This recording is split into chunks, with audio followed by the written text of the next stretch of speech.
Shady, that is your former general manager. So we've heard a lot of people talk about his statements, but really nobody's comments ring more true than what you have to say because you have unique insight that nobody else on national television today has. Bring it to this desk.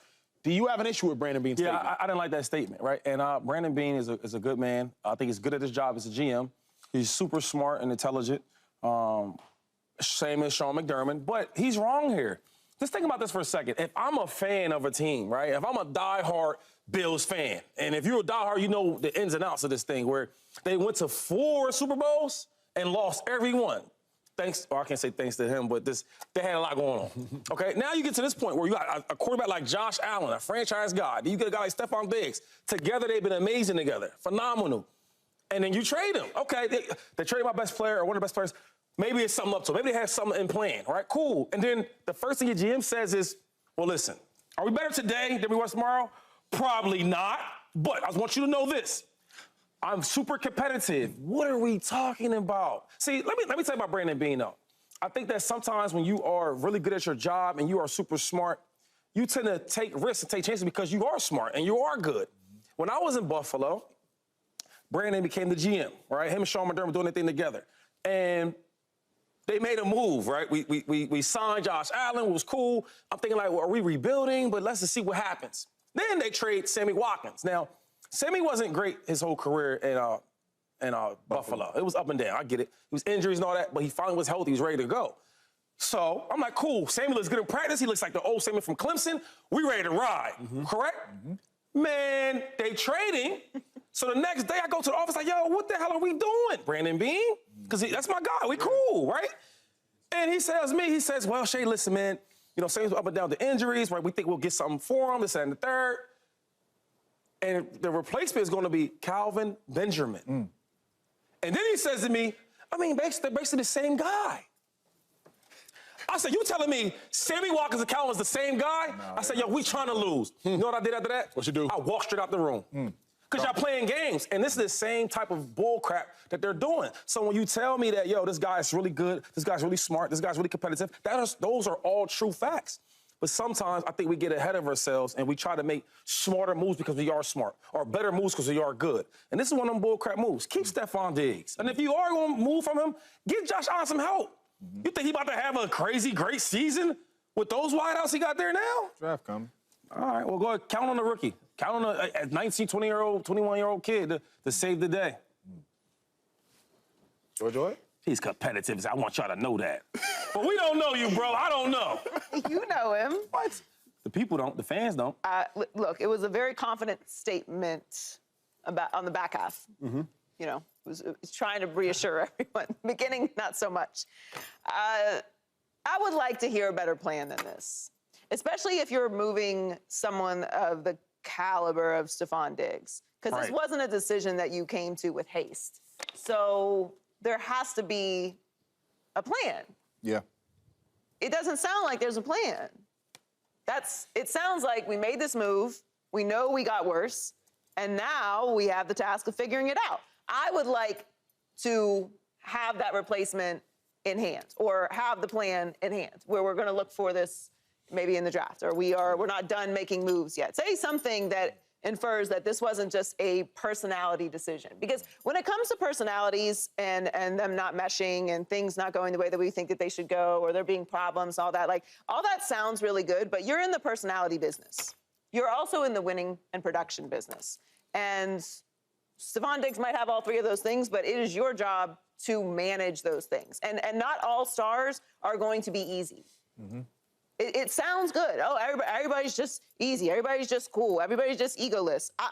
We work in Hollywood. I can tell you, not a whole lot of those. Not a whole lot. Not a whole lot. Very, very few, if any. And in fact, the ones that are easy are just easy because the people around them understand them. You have to deal with that. So I get it. It wasn't working. There were some issues. Maybe some personalities weren't meshing. You got to move on. But this wasn't a decision that they came to lightly. So why is there not a better plan in place? Yeah. Well, Shady, they do got Curtis Samuel there. He basically the same player as Diggs. No. Was that funny? Was that funny? I think that was funny. But what he's supposed to say, though? Like, you can't lie to the people. You can't trade your second-best offensive player and sit up there and say, we are a better football team, letting him walk out the door. You can't say that. Now you lying to the people. So I think this is something he had to say. Listen, we traded him away. No, we're not better at the receiver room position right now with him walking out of the building. But they will draft some guys to come in there and play the receiver spot. Shady told me plenty of times on this show that what Buffalo Bills do best is draft and develop. McDermott, the GM, you told me that they draft and develop. A lot of the players that they had there, they have brought in, they have drafted and developed. Buffalo Bills fans cannot be sitting here looking like they are surprised at this move. This move was coming right after the season ended. We've seen the relationship with Josh Allen. We've seen the relationship with the organization with Stefon Diggs, and it was going south. It was going down. We all seen that. So I'm not surprised by this by any means. This is something that was going to happen. I respect him for what he said because you are going to look stupid and look like a liar if you say we just let an all-pro receiver go and we better now. So what he did say is, yes, we're not better now, but I'm competitive. They will go into the draft. If not, probably make a trade for another receiver to bring him to play with Josh Allen. But Josh Allen will definitely have more weapons. But this right here, the Stefon Diggs trade, it had to happen whether we like it or not. I agree with that. I just think, to Joy and Shady's point, he could have said something that sounded more competent. I went back and looked up, what did Andy Reid say after trading Tyreek Hill? Because truly, that's what's asinine. You trade Tyreek Hill after winning a Super Bowl, your first Super Bowl in a mighty long time, and he was the reason y'all won the Super Bowl, at least publicly, because of that wasp play. Shady, you were there. You was on the sidelines. I think it's 3rd and 15, whatever the case may be. Tyreek Hill, he runs a post corner, He runs a post corner, catches it, the Chiefs win the game. And then you trade him? Yeah. But Andy Reid said, quote, this move will also benefit the Chiefs because now we have additional draft picks to grow as a football team. There you go. If Beane would have just said that, the GM of the Bills, I think at least to some degree that would have taken a little bit of the sting away from Shady's take and maybe even Joy's, because now you're at least saying, oh, yeah, you do have a 2nd-round pick to grow as a football team. Because of course they're going to draft a wide receiver. This is the deepest wide receiver draft in God knows how long. So, of course, they're going to draft a wide receiver who is going to be cheaper, is going to have less of an ego because he hasn't earned the right to have the ego that Stefon Diggs is, and it's probably going to be easier to get along with. Josh Allen not going to have to fight with him at least for the first 2 years. So we know they're going to draft a wide receiver, but James Jones, he could have told us that. Shady, I do understand you. I do understand where you're coming from. He could have at least used better words. And also, let's talk about this. They did get 5 picks for Tyreek Hill, right? So you can explain that more, right? Like at least with the Chiefs, Andy Reid gave you a plan what they want to do. What we're trying to do. Hey, I know we traded Tyreek Hill. I know how good he is, but we're going to get this back. We're going to get this. We're going to try to do this. But when you just tell me, look, you know I'm competitive as hell, right? I want you to know that, and we're not better right now. Think about if you're a fan, right? That for years, you want to hear that? The window for the Bills, right?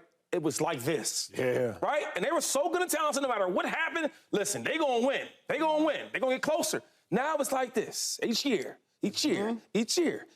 Now what are we at, Acho? And if you're a real fan for all them years, you think about to the Jim Kelly days. I thought we want to change it with Jim Kelly, Bruce Smith, right? Thurman Thomas, right? What's the wide receiver? My main man, Andre Reed. You thought you were going to get a championship. At least, okay. One of them years, all right, we didn't get it. Yep, we're going to get next year. Yep. All right, this year, we had Super Bowl. We didn't get this one. But we going to get it. 3 times the charm. We didn't lose the 3rd time. Now, the 4th time, ain't no way God will do this to us. The guys, you know, I pray every day, and they lose again. Now you get to this point, you get Josh Allen for Wyoming. You know how good he is, right? Big boy, he may be good. He's up and down. Then he looks good. He's really good. Okay, now he's making more moves. They develop talent. Yeah. And now you get to this point, Acho, you can't tell me as a fan that you are happy with the Buffalo Bills. Can you trust the process, though? Because Beane and McDermott are 2 unsuspecting individuals, both as a head coach and as GM, and they have done a phenomenal job. I will say, who was Micah Hyde before he got to Buffalo? You know, because he was a Packer. Who in the world was Jordan Poyer? You know, I know, because I crossed paths with Poyer in Philly and I believe in Cleveland. Like, who were these individuals before they got to Buffalo? Josh Allen was out of Wyoming, gets to Buffalo. So can you not trust the process? How long is this process going to go on for, though? Because the experience that Shady is talking about is in the Super Bowl. They haven't been in a row. to That's the so Super crazy Bowl. to do. Yeah, that's so crazy. crazy. Like, even like listening Just to to him, go. that's crazy. Gosh, It's got to be a lot to live through. Anyway, they haven't been there yet. So if you're going to the Super Bowl year after year after year, then maybe I could trust the process. But what has this particular process done? Now, they've had success for sure. Yeah. I'm a Dolphins fan. I'm aware of what the Buffalo Bills are. They're a team that we consider to be in Super Bowl contention every single year. We consider them in Super Bowl contention. And every year we do that, they haven't actually contended for one, meaning they haven't made it there. So I think they have been set up for success. They've had some success. But the goal here is not to continue doing what they're doing. The goal is to win a championship, correct? Correct. So does this get you closer to a championship? What is the process that they're going through here? Because if the process is to bring in a rookie wide receiver, which this is a deep wide receiver draft, but as we talk about, and we will talk about very soon, rookies are not the same as established veteran #1 wide receivers. They're just not. They can have some success. No, they don't come with egos, but they are rookies at a very complicated position. The thing for me, though, is what's the alternative? Because I, of everybody at this desk, have been saying the Bills' window is closing. Y'all know. Y'all been working with me for a long time. You've been working with me this year. I've been saying before anybody said the window's closed, the window's closed. So I've always thought that.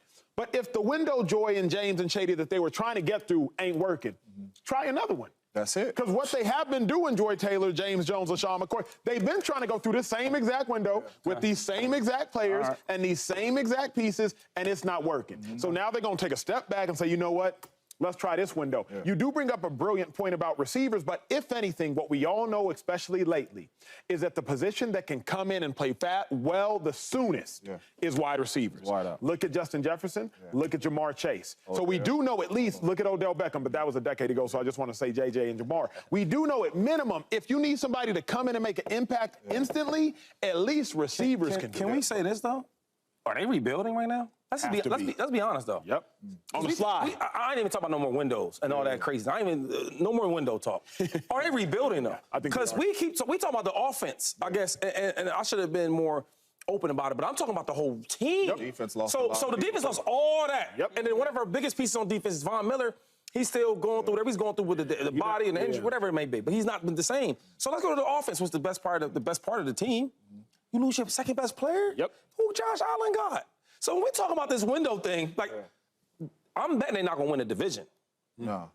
It ain't going to happen. No, Jets. because real quick, even if you're talking about the window being closed, We're having a serious conversation. they're far away now, though. Yeah, further away now than they were then. But, Shady, is this when you would have walked into the general manager's office and had questions? I told you I did. Like, I said, what are we trying to do? Calvin, huh? So maybe that's what he's thinking, though. So we're going to rebuild again? Everybody on my defense gone. Let me see what I can get for Stefon Diggs. It's not like everything is smooth sailing over here. Let me see what I can get. Get some young players in here with Josh Allen, and let's try to rebuild this thing. When you doing that, James? Right now. You can't. They gave him a second-round pick for the next year.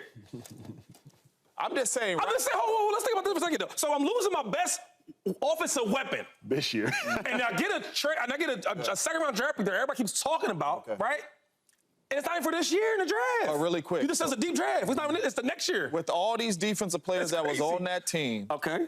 With Stefon Diggs. So we talking Micah Hyde, we talking Poyer, we talking, I know they lost Milano. Davis White is gone. Milano possibly come back. Who knows how that injury going to look. Tremaine Edwards left and went to you lost Floyd, the pass rusher. So it's going to be a whole new look defense. With that defense that they had and the players they had and Stefon Diggs, where it get them?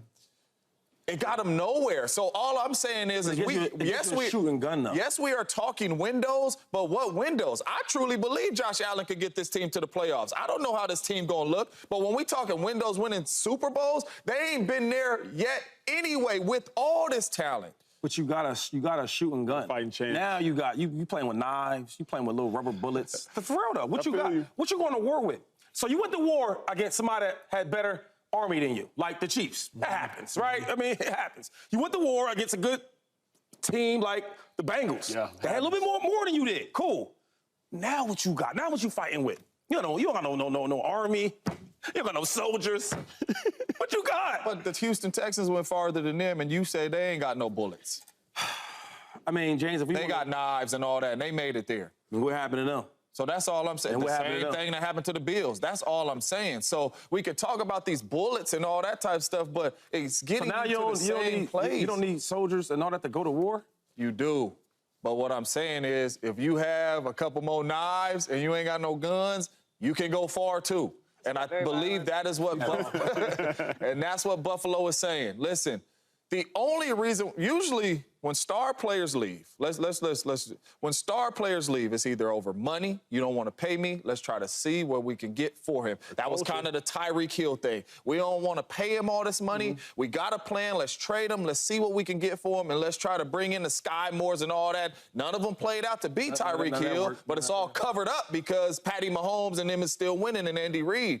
But at the same time, when you trade a guy away like that, it's money or it's bad character in the locker room. Subscribe here to get the latest from Speak and go watch a few segments from our other shows on FS1.